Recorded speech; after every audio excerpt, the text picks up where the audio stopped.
Okay, so in this chapter, we're going to start talking about promissory notes, which is a type of liability.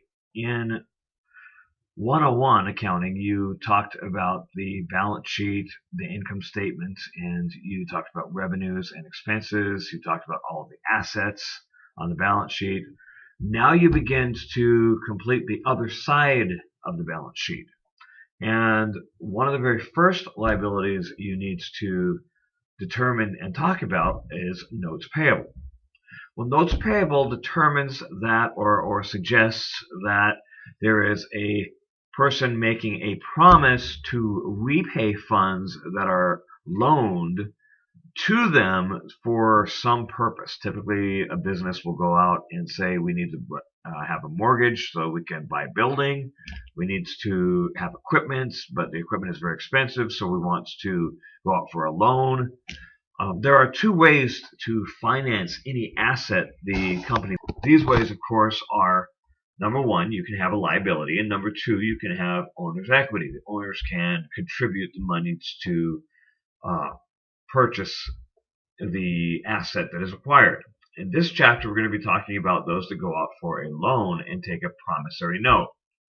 So we're going to describe what a promissory note is, and then we're going to calculate the promissory note and the interest on that promissory note.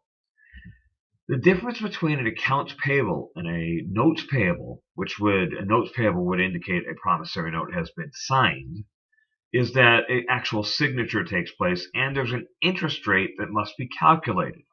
Okay, we're going to determine the dates of the promissory note because most people don't go out on January 1st to make a loan. You don't go and buy a car on January 1st. Well, why not? Because of the fact that typically either A, the business is not open on January 1st, or B, the people are not working on January 1st. So it might be middle of January, middle of February, middle of June, but it probably won't be the very first day of January. Well, what's the big deal with that? The big deal is this.